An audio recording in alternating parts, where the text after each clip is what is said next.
Assalamualaikum warahmatullahi wabarakatuh. Perkenalkan, nama saya Muhammad Haris Atlus Munawar dengan NIM 211080104. Akan mempresentasikan makalah dengan menggunakan PowerPoint dengan judul Tafsir dalam Lintas Sejarah. Yang pertama adalah sejarah perkembangan tafsir di dunia Islam.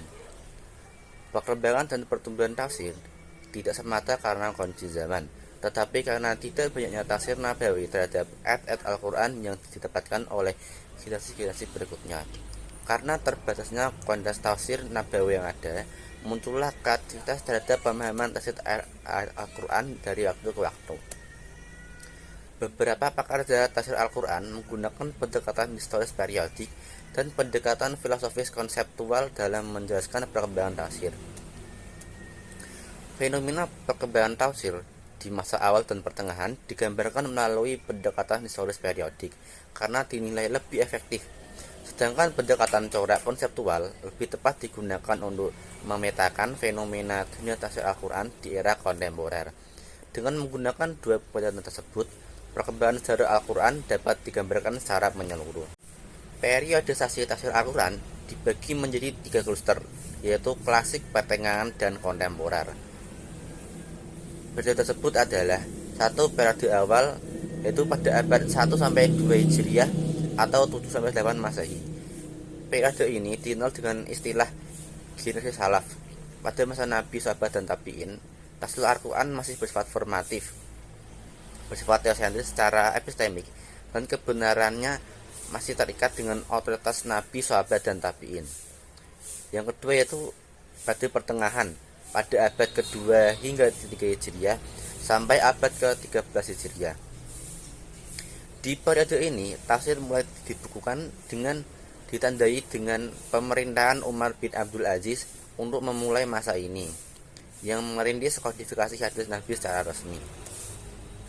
Pada era ini, tafsir Al-Quran lebih bersifat afirmatif atau penguatan dan penegasan paham, konservatif, pelestarian paham, sektarian terkekang dalam suatu paham tertentu, dan ideologis mengungkit paham tertentu. Periode ketiga yaitu modern kontemporer, yaitu pada abad ke-20. Pada era ini, tafsir Al-Quran telah menyadari ada kekurangan yang banyak pada tafsir era sebelumnya yang tidak kompatibel dengan kebutuhan dan perkembangan zaman. Oleh karena itu, tafsir pada masa ini bersifat kritis reformatif atau dibentuk kembali terhadap metode era pertengahan. Di masa ini terdapat dua upaya reformasi Al-Quran, yaitu reformasi apologis yang menggunakan nuansa masa kini namun menggunakan warisan semangat masa lalu dalam nuansa reformasinya. Yang kedua yaitu reformasi progresif yang menganggap masa lalu sebagai memori yang telah berlalu dan beroptimis dengan wajah baru peradaban Islam. Yang ketiga adalah reformasi moderat yang menginginkan perubahan modern dan berbasis tradisi dan mempertahankan hal yang baik dari masa lalu dan memoderasikan hal positif dari masa sekarang. Dalam pendapat lain, Dr. Muhammad Husain Al-Dabi membagi perkembangan tafsir dalam 3 periode, yaitu periode pertama zaman Rasulullah SAW dan sahabat. Pada periode ini, Rasulullah menyampaikan, menerangkan, dan menjelaskan isi Al-Quran. Dan jika di antara para sahabat yang ada masih belum mengerti mengenai kandungan Al-Quran, maka sahabat langsung menanyakannya kepada Rasulullah SAW mengenai makna sebuah ayat Al-Quran tersebut sekaligus penjelasannya. Periode kedua yaitu masa tabi'in.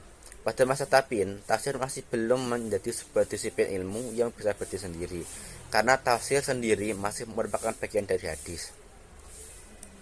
Hal ini menunjukkan bahwa tafsir tidaklah sewenang-wenang, namun selalu dikaitkan dengan apa yang telah dilakukan oleh Rasulullah SAW dan para sahabat. Periode ketiga yaitu zaman pengkodifikasian tafsir. Periode ini dimulai dengan akhir pemerintahan Bani Umayyah dan awal masa pemerintahan Abbasiyah. Di masa inilah tafsir mulai berkembang dengan adanya kitab-kitab karangan dengan aliran-aliran yang berbeda mulai tampak di masa ini. Sejarah perkembangan tafsir di Indonesia. Perkembangan penafsiran Al-Quran di Indonesia tentunya berbeda dengan yang terjadi di negara Arab, tempat di mana Al-Quran diturunkan dan tempat di mana tafsir Al-Quran dikenalkan. Perbedaan tersebut tidak lain karena adanya latar belakang budaya dan bahasa. Oleh karena itu, proses penafsiran Al-Quran di Indonesia itu diterjemahkan terlebih dahulu ke dalam bahasa Indonesia, kemudian ditafsirkan secara luas dan rinci. Sehingga perkembangan tafsir Al-Quran di Indonesia membutuhkan proses yang cukup lebih lama. Perkembangan tafsir di Indonesia dibagi menjadi 4 periode, yaitu periode klasik yang bermula dari abad ke-1 dan 2 Hijriah hingga abad 10 Hijriah. Pada periode ini, tafsir masih bersifat umum atau belum mengacu pada satu bentuk al-maksud dan ar-ra'yu, dikarenakan kondisi masyarakat Islam Indonesia pada saat itu belum menjadi kesatuan Islam yang utuh, sehingga periode ini juga disebut sebagai periode Islamisasi Indonesia. Yang kedua yaitu periode tengah. Tafsir Al-Quran pada masa ini lebih berkembang dan lebih dapat dipertanggungjawabkan secara ilmiah. Tafsir Indonesia dimulai secara faktual pada masa ini. Ulama pada masa ini menggunakan cara membaca dan memahami tafsir tertulis yang datang dari Timur Tengah dalam upayanya mengembangkan tafsir Al-Quran di Indonesia, lalu dibacakan ke dalam bahasa Arab pegon kepada murid-muridnya. Periode ketiga yaitu periode pramodern. Pada abad ini, ulama-ulama penulis beberapa disiplin ilmu, salah satunya adalah tafsir, mulai bermunculan. Di antaranya seperti Abdul Somad Al-Palembani, Muhammad Asad Al-Banjari, dan lain-lain. Karya mereka tidak langsung mengacu pada bidang tafsir, melainkan menggunakan penggalan ayat-ayat Al-Quran sebagai pendukung argumentasi dan apa yang diajarkannya. Periode keempat yaitu periode modern. Perkembangan tafsir pada masa ini boleh dikatakan sudah lebih maju daripada pada periode sebelumnya. Bisa dilihat dari mulai tersebarnya terjemah Al-Quran, baik dalam bentuk tiap juz maupun keseluruhan isi Al-Quran. Salah satunya contohnya adalah Tafsir Al-Furqan yang merupakan tafsir pertama yang diterbitkan pada kisaran tahun 1928 dan dilanjutkan penulisan secara keseluruhan 30 juz dari tahun 1953 dengan bantuan Sa'ad Nabhan, dan telah mencapai tahap sempurna secara keseluruhan pada tahun 1956. Faktor penyebab perbedaan penafsiran.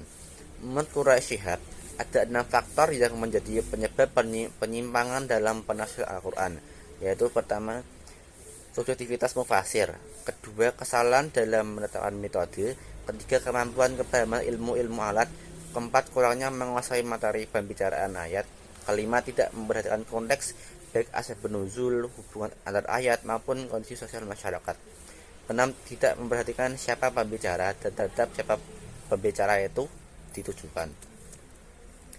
Namun ada hal lain yang perlu diperhatikan juga selain dari keenam penyebab di atas yang telah dikemukakan oleh Quraish Shihab. Di antaranya faktor pertama, yaitu adanya kesamaan makna ayat yang semakin bertambah karena semakin jauhnya umat muslim dari masa Nabi dan sahabat. Karena adanya perbedaan subjek penafsir yang berbeda dari satu sama lain, walau objek yang dikaji tetap sama, yaitu Al-Quran, masih menimbulkan peluang terjadinya distorsi dalam penafsiran Al-Quran antara satu generasi dengan generasi yang lain.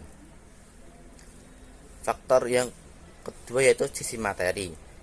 Yang dimaksud bukanlah teks Al-Quran, melainkan kurangnya cermat penafsiran dalam menafsirkan materi yang terkait dengan penafsiran Al-Quran, seperti mendahulukan yang mutlak daripada muqayyad, tidak memperhatikan kaitan ayat-ayat yang satu dengan yang lain atau ayat munasabah, tidak menguasai masalah yang ditafsirkan, mendahulukan yang mutasyabihat dari yang muhkam, tidak memperhatikan siapa berbicara dan yang dibedakan, hingga kesalahan dalam penggunaan metode yang dapat menyebabkan penyimpangan dari sisi materi. Faktor yang terakhir yaitu faktor historis. Sebagaimana yang kita ketahui bahwa ada 2 tahapan dalam perkembangan tafsir Al-Quran, yaitu tahap pembukuan dan periwayatan. Penghapusan isnad adalah satu penyebab penyimpangan pada tafsir bin Ma'sur. Penghilangan sanad berpengaruh bagi mufasir selanjutnya karena kurangnya data serta pembaca tidak memahami siapa yang meriwayatkan ayat-ayat yang ditafsirkan. Sekian presentasi dari saya. Mohon maaf bila ada kesalahan dalam penuturan kata-kata dari saya. Wassalamualaikum warahmatullahi wabarakatuh.